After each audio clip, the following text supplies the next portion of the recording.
Berawal dari sebuah tanda tangan, di atas kertas perizinan tahun 2007, sebuah praktik gelap di sektor pertambangan Bengkulu Utara kini terbongkar. Bukan sekadar prosedur yang salah, penyidikan. Kejaksaan mengungkap sebuah skema korupsi raksasa yang melibatkan pihak swasta, pejabat teknis, hingga penguasa daerah. Kejaksaan Tinggi Bengkulu baru saja membuka kotak Pandora. Dugaan korupsi batubara ini tidak main-main. Negara ditaksir mengalami kerugian fantastis, mencapai 1,3 triliun rupiah. Angka ini muncul akibat penerbitan izin, pemindahan hak tambang yang dilakukan secara serampangan, dan menabrak aturan hukum. Penyidikan kini mulai menjerat aktor-aktor penting, mulai dari pengusaha, pejabat teknis, hingga mantan kepala daerah.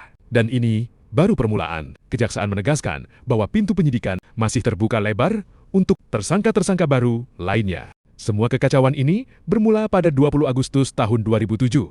Saat itu, Bupati Bengkulu Utara, Imron Rosyadi, menerbitkan 2 surat keputusan penting yang menjadi dasar penyidikan. Pertama, SK nomor 327 tahun 2007 tentang persetujuan pemindahan hak tambang dari PT Niaga Baratama kepada PT Ratu Samban Mining atau PT RSM. Kedua, SK nomor 328 tahun 2007 untuk urusan pengangkutan dan penjualan. Namun, hasil audit Kejaksaan Tinggi menemukan fakta mengejutkan. Penerbitan kedua surat sakti ini ternyata bodong secara prosedur. Tidak ada persyaratan administratif yang terpenuhi, tidak ada kajian teknis, apalagi penelitian lapangan. Padahal, sesuai aturan Menteri ASDM dan peraturan daerah, setiap pemindahan izin tambang wajib melalui rekomendasi Dinas Pertambangan. Namun, semua langkah itu dilompati begitu saja. Jaksa menegaskan, keputusan Bupati keluar tanpa dasar hukum yang sah. Di balik keputusan Bupati tersebut, ada peran strategis dari Fadilah Marik, Kepala Dinas Pertambangan dan Energi saat itu. Sebagai pejabat teknis, ia seharusnya menjadi pintu pertama yang menilai layak tidaknya sebuah izin diberikan. Namun, penyidik justru menemukan sederet pelanggaran fatal. Tidak ada rekomendasi teknis yang ia keluarkan, dan tidak pernah ada tim yang turun ke lapangan. Yang ditemukan penyidik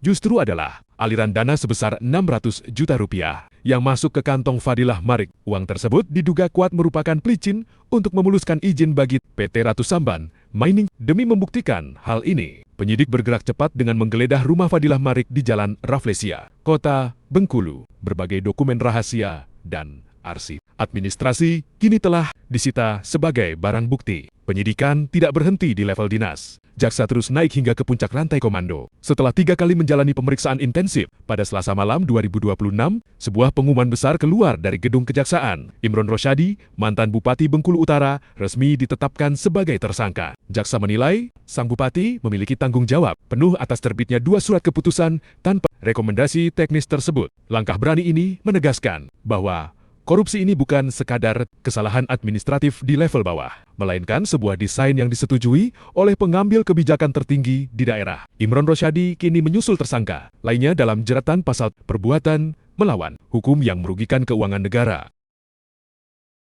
Kasus ini semakin menarik ketika penyidik mulai membongkar siapa saja yang ada di balik layar PT Ratu Samban Mining. Jaksa bahkan memeriksa Daniel Madre, seorang warga negara Australia yang menjabat sebagai direktur PT Danma, perusahaan konsultan yang menangani tambang tersebut. Disinilah ditemukan adanya permainan dalam penyusunan dokumen lingkungan atau AMDAL. Penyidik menemukan fakta bahwa manajer operasional perusahaan konsultan tersebut juga menjabat sebagai direktur di PT Ratu Samban Mining. Bahkan, ada karyawan konsultan yang tercatat sebagai pemegang saham di perusahaan tambang yang mereka awasi. Dengan hubungan main mata ini, independensi penyusunan dokumen teknis menjadi sangat diragukan. Jaksa mendalami alur kepemilikan dan mencari siapa sebenarnya pihak yang paling banyak menikmati hasil dari eksploitasi alam ini.